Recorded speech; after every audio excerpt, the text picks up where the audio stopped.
Pendant les commémorations du débarquement, la guerre continue à l'UMP. Un bureau politique doit se réunir mardi pour organiser l'intérim de Jean-François Copé jusqu'au congrès cet automne, alors que les soutiens de Nicolas Sarkozy annoncent déjà son retour. L'UMP peut-elle encore exploser ou va-t-elle trouver les voies de l'apaisement? Nous allons en parler avec Jérôme Chartier, député du Val d'Oise et porte-parole de François Fillon.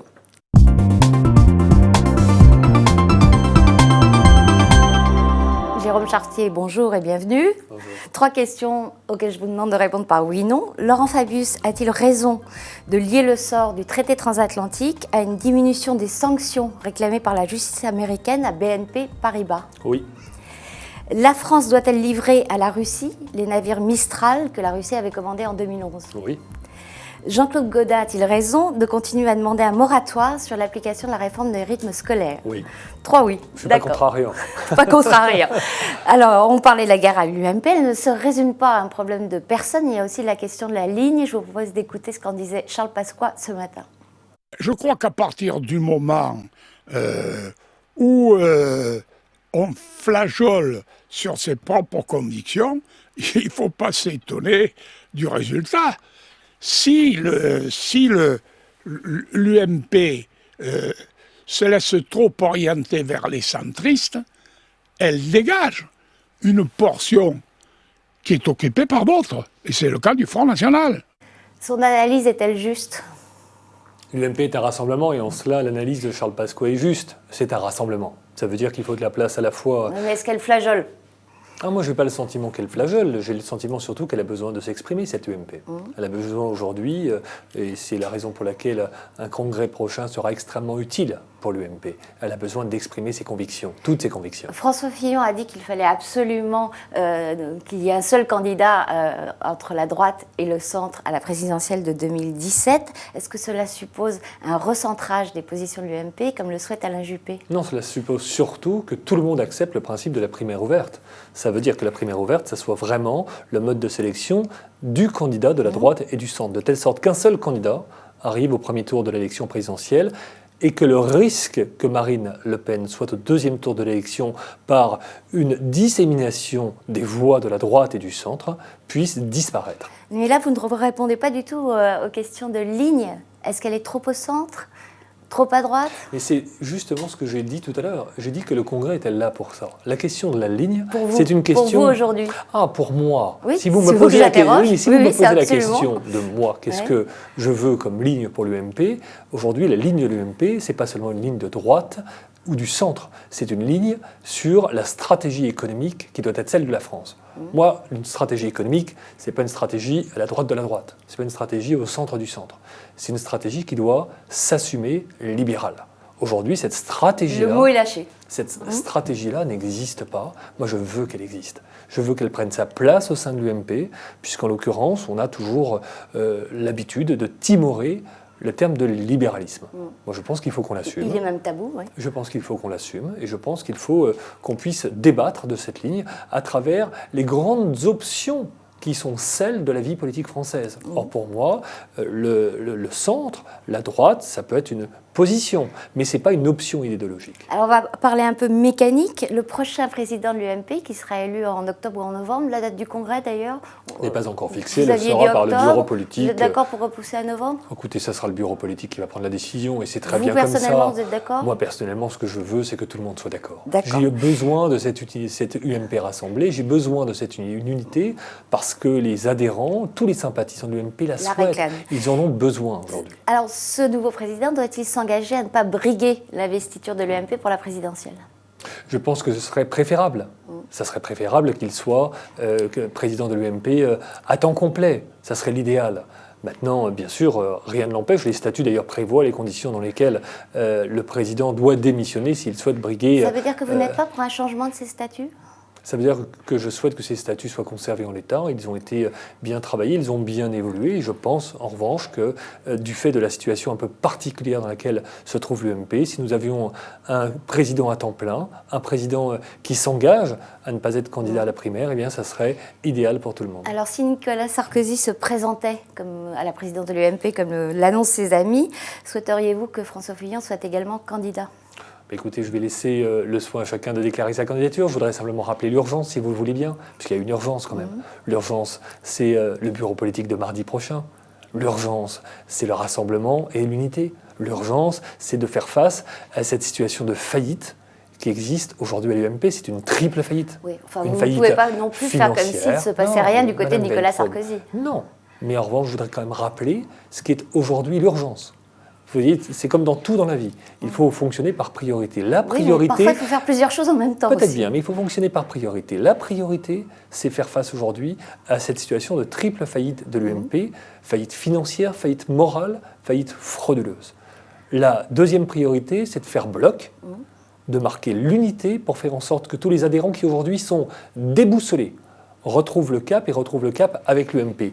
Et la troisième priorité, c'est de préparer un congrès dans lequel non seulement on va choisir les dirigeants, bien sûr, mais aussi, comme je l'ai dit tout à l'heure, La ligne. on va exprimer les options de ligne et au final, parce que c'est les adhérents qui vont voter, on choisira la ligne majoritaire, c'est vraiment ce que je souhaite. Alors les sarkozystes souhaitent profiter de ce congrès pour aménager le principe des primaires auxquels vous avez dit que vous étiez très attaché. S'ils y parviennent, est-ce que François Fillon doit quitter l'UMP, lui qui a déjà un parti ? Et aménager les primaires un an après, moins d'un an d'ailleurs, après que 93% des adhérents de l'UMP aient voté pour les primaires ouvertes, ça veut dire quoi ? Ça veut dire que quelqu'un croit aujourd'hui que... Ça veut dire que Nicolas Sarkozy veut se dispenser des primaires. Ça veut dire qu'une seule personne peut imaginer aujourd'hui qu'on va renoncer au principe des primaires. Ben moi, je n'y crois pas, je vous le dis. Je pense qu'il faut appliquer les statuts. Les statuts sont là pour ça. Ils sont très bien faits, en l'occurrence, s'agissant des primaires. Ils ont été très bien préparés. Ben écoutez, mettons-les en œuvre. Et si jamais une exception est faite pour Nicolas Sarkozy, est-ce que François Fillon doit partir ? Mais je n'imagine pas d'exception. Pourquoi je n'imagine pas d'exception ? Pour une seule raison, c'est que prendre le risque de renoncer à une primaire ouverte fait prendre le risque d'une Marine Le Pen au deuxième tour de l'élection présidentielle. Et est-ce que ça fait prendre le risque d'une explosion de l'UMP ? Non, mais pourquoi cela ? Parce qu'au premier tour de l'élection présidentielle, qu'est-ce qui va se passer ? Ben, il va se passer qu'on jouera la primaire à droite. Il va se passer qu'il y aura... C'est-à-dire qu'il ne vous paraît pas imaginable, par exemple, que Nicolas Sarkozy et François Fillon soient tous les deux candidats en 2017 ? Mais c'est parfaitement imaginable que tous les candidats qui souhaitent s'engager dans ce parcours présidentiel... On peut rajouter François Bayrou, si vous voulez. Mais on peut élargir encore, puisque s'il n'y a pas de primaire, eh bien, par exemple, Mme Boutin peut présenter sa candidature au premier tour de l'élection présidentielle, jusqu'à François Bayrou, bien sûr, et puis, bien sûr, d'autres candidats. François Fillon l'a dit, il a été très clair, il y a un an, il a dit, s'il n'y a pas de primaire, je serai candidat, quoi qu'il arrive. Eh bien, si on souhaite que ce premier tour de l'élection présidentielle remplace la primaire, dans ce cas-là, on souhaite faire prendre le risque que Marine Le Pen soit au deuxième tour de l'élection présidentielle. Personnellement, je ne le souhaite pas. Ce qui est aussi une réponse à la question précédente, d'ailleurs. Ça veut dire que s'il décide d'être candidat quoi qu'il arrive, et que les conditions ne lui permettent plus de l'être au sein de l'UMP, il a son parti, il peut choisir de se mettre à l'écart.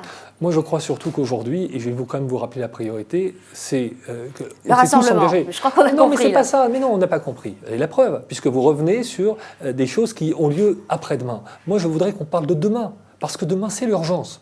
Aujourd'hui, si vous voulez, c'est le rassemblement et l'unité. Le moment de l'élection présidentielle, on verra bien. Maintenant, pour l'élection présidentielle, bien sûr, s'il n'y a pas de primaire ouverte, c'est le premier tour de l'élection qui fera office de primaire. Qui peut le souhaiter aujourd'hui ? Je crois personne. Qui a envie de prendre le risque que Marine Le Pen soit au deuxième tour de l'élection présidentielle ? Personne. Alors si on veut, oui, le rassemblement, non seulement il faut le faire maintenant, il faut dans ce cas-là tous se rassembler pour le bureau politique de mardi prochain, et puis bien sûr, il faut accepter le principe de la primaire ouverte. Xavier Bertrand a-t-il eu raison de dire que toutes les personnes concernées par la campagne de 2012 devaient se tenir à l'écart de l'UMP, y compris Nicolas Sarkozy ? Je ne sais pas s'il a dit y compris Nicolas Sarkozy, puisque je n'ai pas entendu Nicolas Sarkozy. Moi, je n'ai pas entendu Nicolas Sarkozy. Non, vous ne me croyez pas. Moi, je vous assure que la question lui a été posée, y compris mais... Nicolas Sarkozy, il a dit oui. Bon, écoutez, moi je veux bien croire tout le monde. En tout cas, ce que je crois, c'est que les personnes qui sont liées d'une façon ou d'une autre à cette affaire Big Malion doivent se tenir à l'écart de l'UMP. Oui. Donc ça, Nicolas Sarkozy ? Nécessaire. Moi, je ne sais pas s'il est lié à l'affaire Big Malion. Et à titre personnel, je pense que Nicolas Sarkozy n'a pas été informé du montage de son compte de campagne. C'est assez normal. Lorsqu'on est candidat à l'élection présidentielle, on est totalement investi dans son combat. Et en l'occurrence, les questions d'intendance, généralement, on ne les gère pas. Et Éric Césari, qui est le directeur général de l'UMP, dont le nom est souvent cité dans les papiers qui concernent l'affaire Big Malion, doit-il partir? Madame Wentraub, moi je ne suis pas la justice. Moi, je ne sais pas qui a été lié ou informé de l'affaire Big Malion. Non, mais vous êtes un responsable politique de l'UMP. Je suis un responsable politique de l'UMP, certes, mais ça ne vous a pas échappé que je n'ai pas fait partie, comme on dit, de la garde rapprochée de M. Copé. C'est quand même M. Copé qui, depuis 1 an et demi, était aux responsabilités. Jean-François Copé a assumé ses responsabilités et, en l'occurrence, n'a pas tenu à informer l'ensemble des responsables politiques de l'UMP de ce qu'il faisait et de la façon dont il mettait en œuvre sa gestion de l'UMP. Donc moi, je ne sais pas quels étaient les responsables qui devaient assumer leurs responsabilités, comme on dit.